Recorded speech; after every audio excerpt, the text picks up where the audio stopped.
সাবেকি পুজো versus theme পুজো, এই যে দুটো সামাজিক যে অঙ্গ, আমরা ছোটোবেলা থেকেই বলতে পারো যেটার সাথে বড় হয়েছি সেটা হচ্ছে সাবেকি পুজো। থিম পুজোর চল বেশ কিছুদিন আগে বলতে পারো শুরু হয়েছে।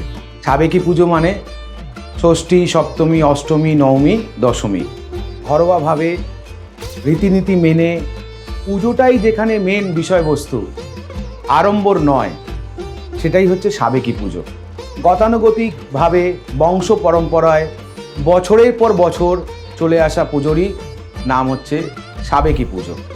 আর থিম পুজো সামাজিক যে সমস্ত ঘটনা, সমাজকে নড়িয়ে দেওয়ার মতো যে সমস্ত ঘটনা, সেগুলোই আমরা প্রাধান্য দেখতে পাই থিম পুজোর মধ্যে। সেটা বিভিন্ন ধরনের জিনিস হতে পারে। মানুষকে সচেতন করা থিম পুজোর একটা অন্যতম অঙ্গ বলে বিবেচনা করা হয়।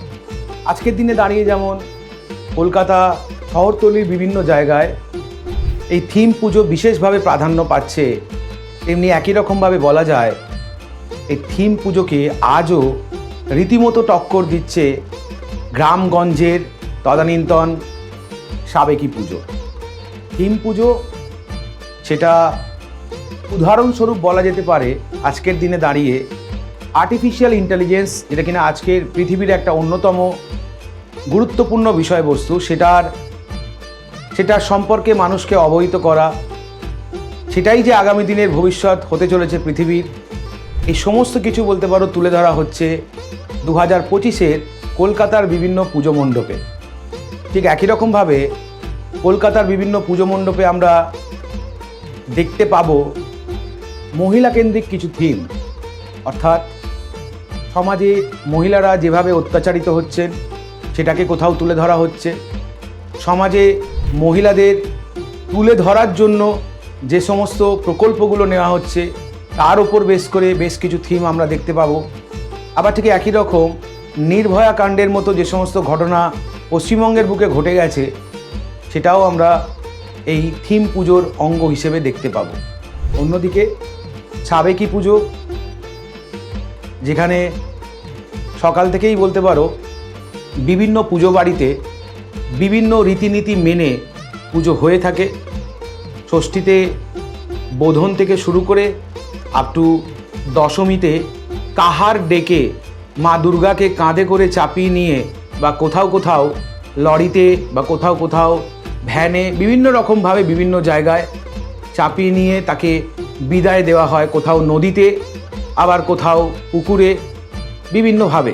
এবং যথারীতি বাঙালি বা বাঙালিয়ানা যদি দেখতে হয় বা বাঙালিয়ানাকে যদি উপভোগ করতে হয়, তাহলে আমার মতে থিম পুজোর থেকে সাবেকি পুজো অনেক বেশি এগিয়ে থাকবে। আজও কলকাতার বুকে এমন অনেক লোকজন আছে যারা রীতিমতো গাড়ি ভাড়া করে এই সাবেকি পুজোতে পার্টিসিপেট করার জন্য বা এই সাবেকি পুজোর দেখার জন্য আজও গ্রামগঞ্জে কিন্তু ভিড় করে।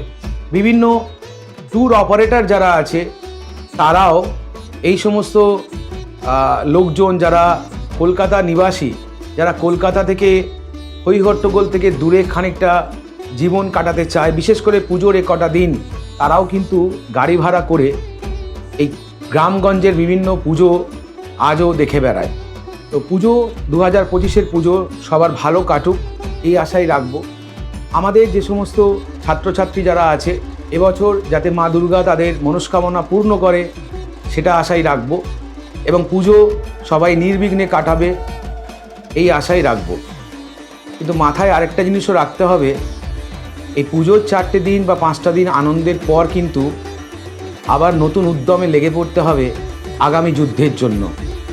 সামনে অনেক বড় যুদ্ধ, জীবন যুদ্ধে নিজেকে প্রতিষ্ঠা করতে হলে দরকার একটা সরকারি নির্ভরযোগ্য চাকরি। সেই চাকরি পেতে গেলে আজকের দিনে দাঁড়িয়ে পড়াশুনোটা নিয়ম করে করা দরকার। আর সেই নিয়মেই আবার ফিরে আসতে হবে কিন্তু আমাদের পুজোর পরে, পুজোর 4-5টা দিন আনন্দের পরে পুনরায় আবার নিজেদেরকে নিয়মে ফিরিয়ে আনতে হবে।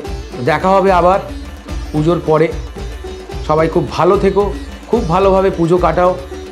WBPSC ওয়ালার পক্ষ থেকে প্রত্যেককে শারদ শুভেচ্ছা 2025।